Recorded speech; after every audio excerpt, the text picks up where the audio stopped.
नेपालको एउटा यस्तो एयरलाइन्स कम्पनी जसले नेपालमा एयरलाइन्स बिजनेस गर्न सम्भव छ भनेर प्रुभ गरेको छ, यति एयरलाइन्स। केही वर्ष अगाडि यति एयरलाइन्ससँग यस्तो एउटा घटना घट्यो जसले गर्दा झन्डै यति एयरलाइन्सको बिजनेस नै बन्द भयो। जनवरी 15, 2023 को लगभग 10:56 मिनेटमा यति एयरलाइन्स काठमाडौँबाट पोखरा अवतरण गरेको थियो र त्यसमा 72 जना प्यासेन्जर्सहरू अनबोर्ड पनि भएका थिए। पोखरा इन्टरनेसनल एयरपोर्ट नजिकै पुग्न लाग्दा कसैले पनि कल्पना नगरेको दृश्य देखिन्छ। यति एयरलाइन्स ल्यान्ड हुनुभन्दा केही सेकेन्ड अगाडि नै हावामै हल्लिएको देखिन्छ र हल्लिँदै अचानक फ्लाइट क्र्यास पनि हुन्छ, जसमा captain in command Anju Khatiwada सहित बाँकी सबै प्यासेन्जरको ज्यान पनि जान्छ। फ्लाइटको क्याप्टेन अन्जु खतिवडाको हस्बेन्डको पनि 17 वर्ष अगाडि यति एयरलाइन्सकै क्र्यासमा निधन भएको थियो।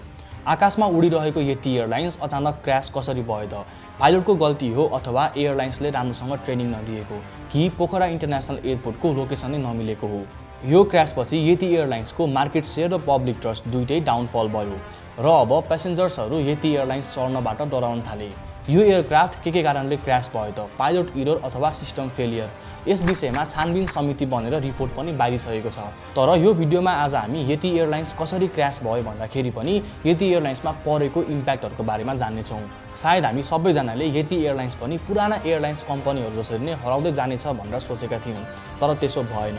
यति एयरलाइन्सले आफ्नो गल्तीबाट सिकेर कमब्याक गर्यो। एसियन लाइफ इन्सुरेन्सले करिब 1 अर्ब रुपियाँ यति एयरलाइन्समा लगानी गर्यो र यति एयरलाइन्सले सुभाष सापकोटालाई नयाँ सिइओको रूपमा पनि अपोइन्ट गर्यो। कम्पनीलाई आएको क्रिटिसिजम लुकाएर होइन, कम्पनीले फेस गरेर प्रब्लम सल्भ गर्दै कमब्याक गरेको र अहिले आएर हिस्ट्रीकै सबैभन्दा धेरै प्रफिट यति एयरलाइन्सले बुक गरेको छ।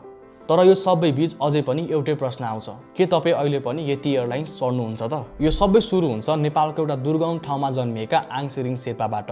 उनले नेपालको रोयल नेपाल एयरलाइन्स हेरेर हुर्किएका थिए र उनले आफ्नो दाजुभाइसँग मिलेर एउटा ट्रेकिङ कम्पनी पनि खोलेका थिए। उनलाई सानैदेखि एउटा एयरलाइन्स कम्पनी खोल्ने ठुलो रहर थियो र अब ट्रेकिङ कम्पनीबाट आएको प्रफिट सबै नै एयरलाइन्स कम्पनीमा इन्भेस्ट गर्ने निर्णय गर्छन्।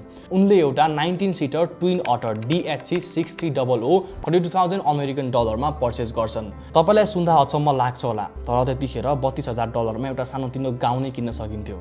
सेप्टेम्बर 21, 1998 मा काठमाडौँको त्रिभुवन इन्टरनेसनल एयरपोर्टबाट ट्विन अटर टेक अफ हुन्छ, तर डेस्टिनेसन भने नेपालकै सबैभन्दा dangerous airport Lukla.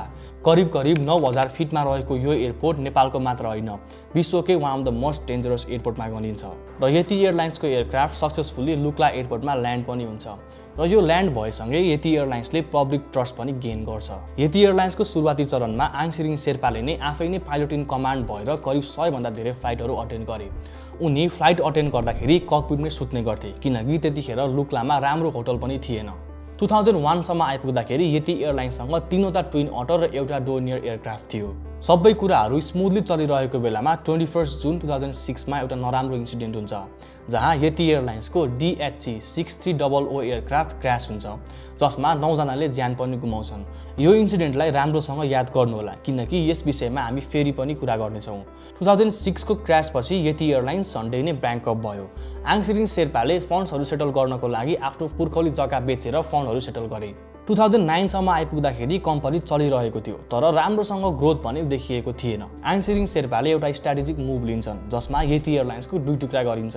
Short take off and landing यानी STOL फ्लाइट्सहरू सबै तारा एयरमा ट्रान्सफर गरिन्छ, जहाँ अलिकति रिस्की फ्लाइट्सहरू तारा एयरले गर्थ्यो भने कमर्सियल फ्लाइट्स यानी पोखरादेखि काठमाडौँ, विराटनगरदेखि काठमाडौँ, नेपालगञ्ज यस्तो फ्लाइटहरू यति एयरलाइन्सले गर्न थाल्यो, जसले गर्दाखेरि 2 टुक्रामा बाँडिएपछि रिस्क बेयर गर्ने तारा एयरलाइन्सले हो भने कमर्सियल फ्लाइट्सहरू यति एयरलाइन्सले गर्ने गर्थ्यो।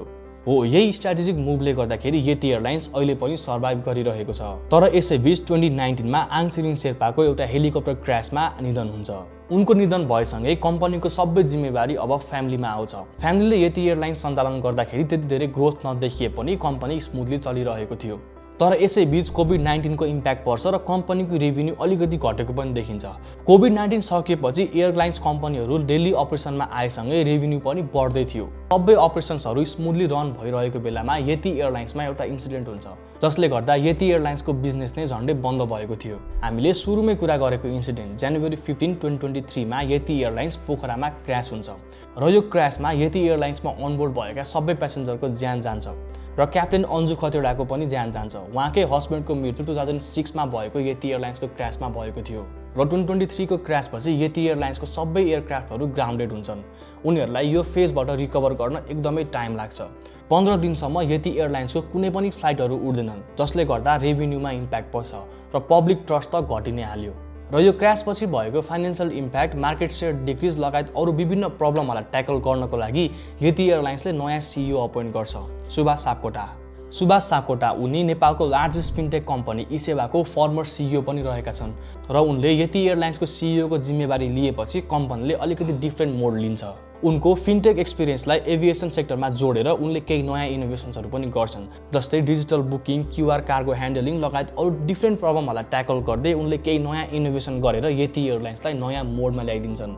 उनी सिइओ भएको केही महिनामै एसियन लाइफ इन्सुरेन्सले पनि अरबौं रुपियाँ यति एयरलाइन्समा लगानी गर्छ र यसको इम्प्याक्ट कहाँ देखिन्छ भन्दाखेरि फाइनेन्सियल इयर 2024 मा यति एयरलाइन्सको प्रफिट बढ्छ।